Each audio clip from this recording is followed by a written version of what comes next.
Today on Newsbeat, the Groovin' lineup has been released, and we have the latest. And a new way to date could make it easier for those looking for a spring fling. All this and more on Newsbeat starts now.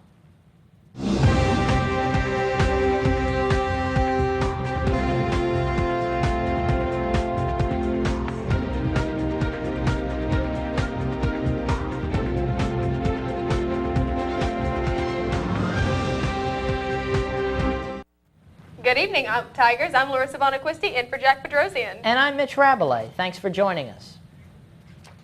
LSU student government and Students on Target had their grooving release party from 11 to 1 in Free Speech Alley today. Young the Grant is slated to headline grooving this year. Opening for them is Parachute, Coin, and local band The Duloc Sock.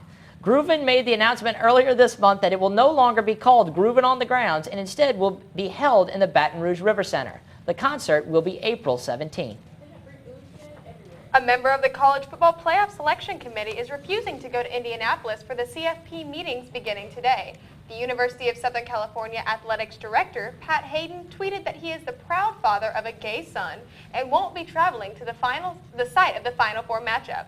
The Religious Freedom Restoration Act was signed into law last week by Indiana Governor Mike Pence.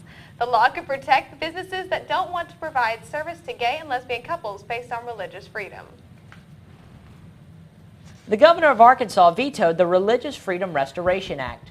Governor Asa Hutchinson said he would not sign the bill because it did not mirror the one that President Bill Clinton signed while in office. Former Secretary of State Hillary Rodham Clinton tweeted the governor shortly before he made the announcement, calling the bill discriminatory. Mrs. Clinton is the leading Democratic presidential contender for the 2016 elections. The Clintons still have close ties to the state of Arkansas and have been seen campaigning for Democratic candidates in the state in the past. The state of Louisiana is ranked 49th in the United States for taxes on cigarettes. This week, I dug deeper into the proposal by representatives to raise the taxes on cigarettes.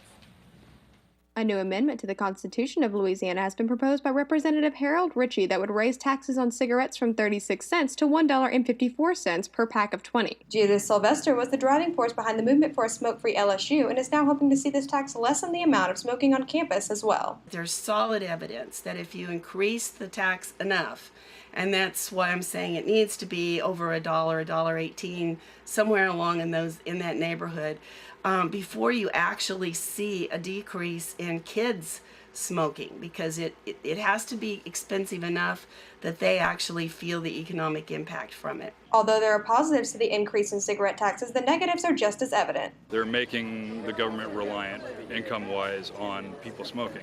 So when they want people to stop smoking, they are cutting their own funding that they're relying on. If Louisiana raised the cigarette tax from 36 cents to $1.08, the state could generate $276 million by next year. The others hope to see the cigarette tax come about to combat the budget cuts on LSU. I wish they'd done this 6 years ago, because now we would be seeing the impact from it. But it takes time, because your revenue will go up, but until we get the healthcare costs down, it's not really going to make a huge impact like it should. The proposed amendment will be voted on in the statewide election on October 24, 2015, and if it were to pass, the tax would go into effect on January 1, 2016. By increasing cigarette taxes to $1.08, Louisiana would not even reach the nationwide average of $1.54.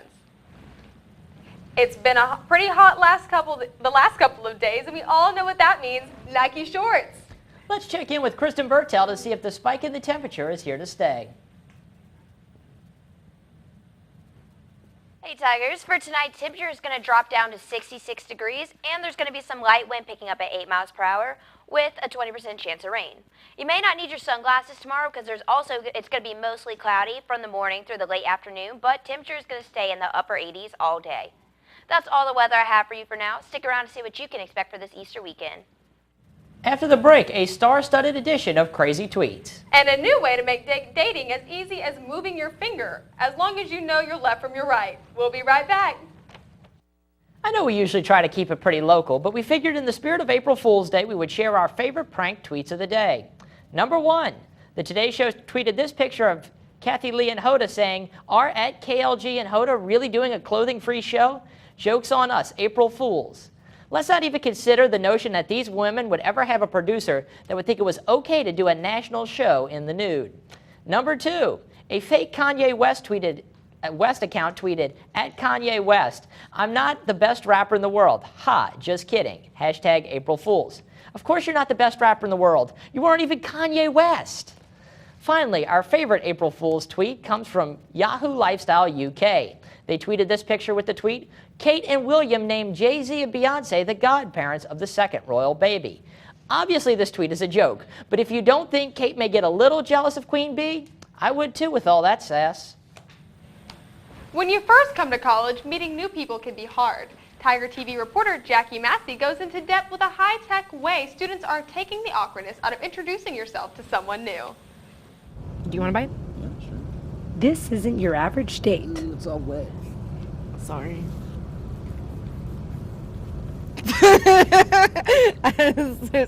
I feel so awkward. These two met on a popular dating app called Tinder. Like we've been talking for like a couple of months, but we didn't actually meet until like a few weeks ago, right?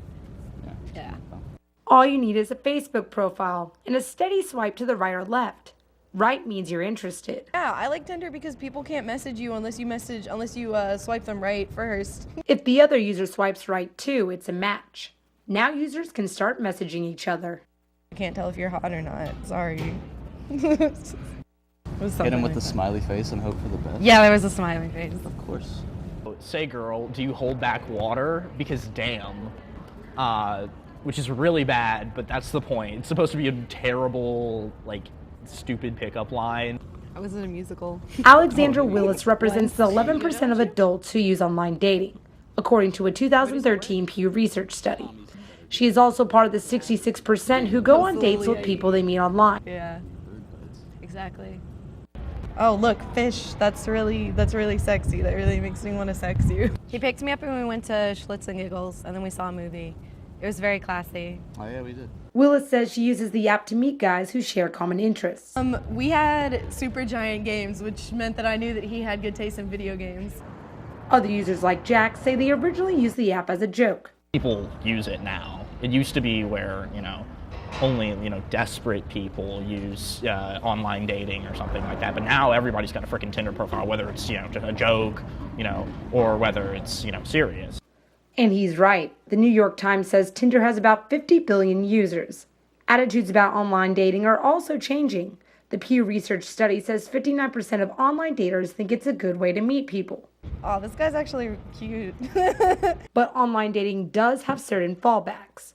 Girls only swipe right or like guys 14% of the time, while guys do it 46%. If a chick is remotely pretty, they will swipe right, Girls, if the guy is their exact type, height, interests, blah, blah, blah, blah, blah, list of 20 things, right?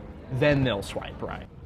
Wow, this guy has the same description I've read on a zillion other guys' descriptions. Studies show that 27% of users block their online matches because they feel uncomfortable or harassed. This hits close to home in Baton Rouge.